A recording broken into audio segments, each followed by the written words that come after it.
Hi folks, and welcome back to the Grumpy Gamer channel. That's it, you guessed it. This is that channel where you still can't get to see this old git play those modern games, because I'm still trying to sort out the streaming. So, I've set up, the new channel is called Grumpy VR Streams. So I've set it up, I've gone through the whole process again. This was yesterday. Says that it may take longer than 24 hours, but we shall see. I think I'm going to have to speak to Sony themselves today because I've verified absolutely everything. I don't think it'll work again because today, when I get back, I'm sure I'll go to stream and it'll just say, go to website. And then I'll go to the website and it'll say, your number's verified. What else am I supposed to do? And I'm pretty sure I had this problem when I very first set up the Grumpy Gamer channel, the original one. I'm pretty sure I had to speak to Sony then to get it to work, because it just seems to be stuck in limbo. So, but yeah, so the new channel is called Grumpy VR Streams. So when it's actually live and it's got some content, please check out some of my footage of the games that I'm currently playing. Well, okay, that's that bit done with. I wanted to talk about the games that are coming out in November. We've already had some games come out yesterday. I think we had Vampire Justice, Peaky Blinders was supposed to be out yesterday. I'm pretty sure it is. Cactus Cowboy, Desert Warfare, that came out yesterday. I haven't picked up any of those yet. I see Vampire is getting a lot of good reviews. For me, I don't know, I was sort of looking forward to this game, just keeping an eye on it. But I really don't think it's for me. Purely what's putting me off is people are saying it's very much like Dishonored, although not as big as Dishonored and open worldy as Dishonored was. It's got those vibes. Well, I didn't really like the Dishonored games. I played them and yeah, I never finished them. I only got a few hours through and it's just not my kind of game. I don't really like arcane games, to be fair. I didn't like Deathloop. I thought that was... Yeah, I got bored of that literally within a couple of hours. No. Now, I know graphics aren't everything, but the style of those games, yeah, I just don't really like the look of them. Don't know why. That shouldn't affect it, but it does. Especially in VR for me. If I don't really like the look of a game, it's just, I'm not going to gel with it. I know that could be, people say that's really shallow and it's all about the gameplay.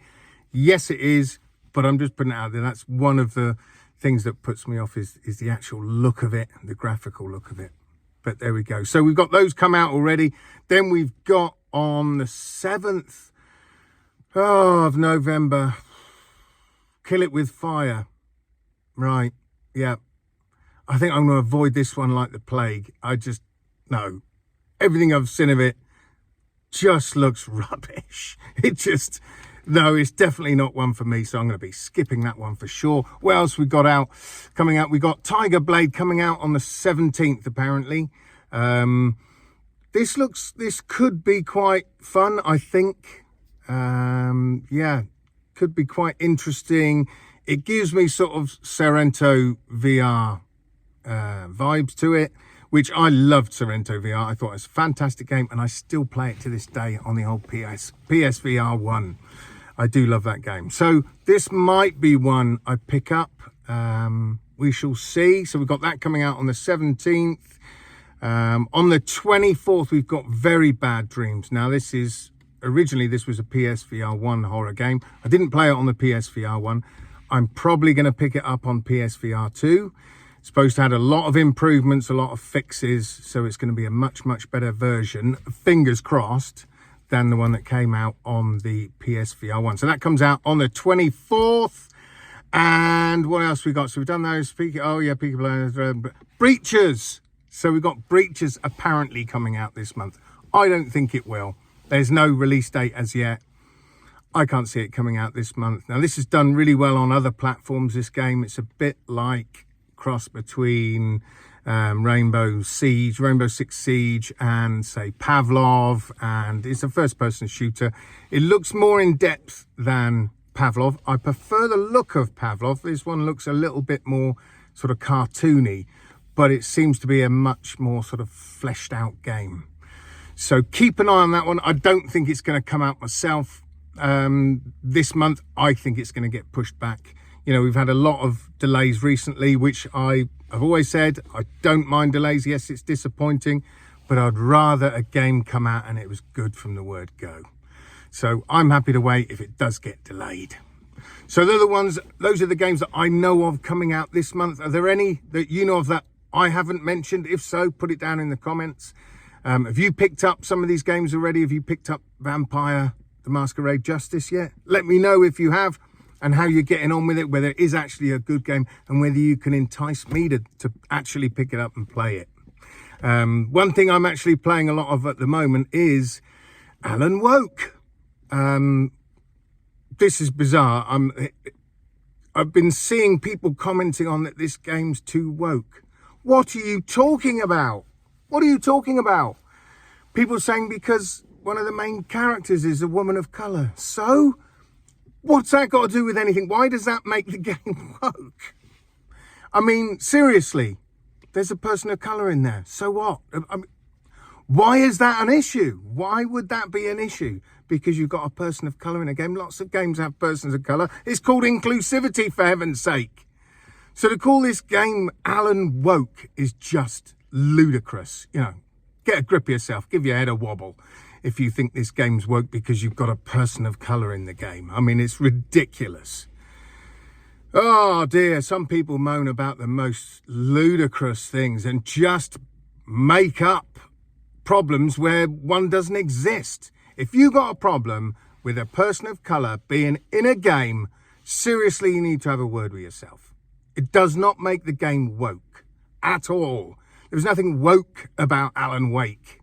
It annoys me. Seriously, it annoys me. Anyway, so I've been playing a lot of Alan Wake, and I just wanted to give my sort of thoughts. I'm about 15 hours in, I think. 17 hours into Alan Wake.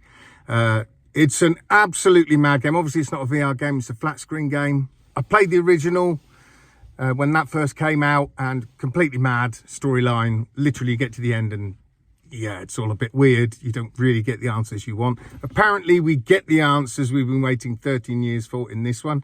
So far, I haven't found any. And it is a good game. Don't get me wrong, it is a good game. The gameplay loop is fairly simple.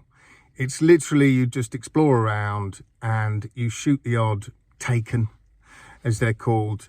Shoot them with your flashlight, then you shoot them with your guns or your crossbow, whatever, take them out. But it's the main part of the game is exploring and finding out more and more and more of the story. That's pretty much it. So would I say it's a good game? Yes, I would. I would say it's a good game purely because it's keeping me playing it. You know, I was playing a lot of it during the day yesterday.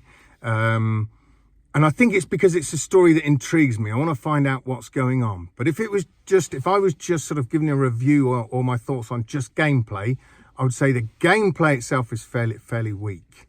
The actual gameplay loop.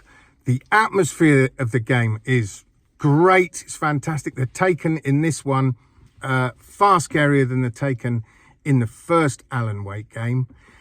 The one thing that I just find lets it down a bit is when you go to the plot board or whatever in the mind space of the main characters. You go into their mind space and then you've got loads of photos and you've got to sort of piece the cases together and, you know, put string between all the different bits of evidence. Yeah, this mechanic to me is a bit weird because it's supposed to be like detective work, but I don't feel like a detective. It feels more like I'm just throwing things up on the wall to see if they stick. All right, it doesn't fit there. Right, let's try it over there. Oh, no, it doesn't fit there. All right, it fits in there. Great.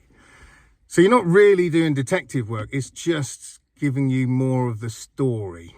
But I think that's sort of the weakest part of the game, to be honest. You know, if you enjoyed Alan Wake 1, I would definitely say, get Alan Wake 2. The only real downside for me is that it's digital download only. There's no physical copy, which is a bit of I'm not really too happy about that because it means that I buy the game And that's it, I'm stuck with it forever. And it's not even a physical copy. So I've got the game, it's in the ether, up in the cloud or whatever, and that's it. As I've said many times before, games like this especially, I like to buy a physical copy so that as soon as I've finished it, that's it, I can take it back, trade it in, get rid of it, and put that money towards another future purchase. So unfortunately, as I've said before, this is the way things are going when it comes to physical media, as I said the other day. But hey ho, that's the biggest letdown for me in this game. But overall, so far, I would say it's a solid sort of 8 out of 10. So as I've said before, is it worth your cash or is it trash? I would say it's definitely worth your cash, especially if you like survival horror games. Yeah, I mean, graphically, it looks fantastic. The sound design is fantastic. The only thing, like I say, that lets it down is the gameplay's a little simplistic. The mind board or mind space is a bit weird, and yeah, you can sort of gloss over that. But overall, I think it's a solid 8 out of 10 game. So that's it from me today, folks. I hope you all have a fantastic weekend. Let me know what you're playing over the weekend, whether it's Alan Wake, whether it's one of the new games that's come out on the PSVR 2. Just stick it down in the comments. So until next time, folks, I shall see you guys on the other side. Adios.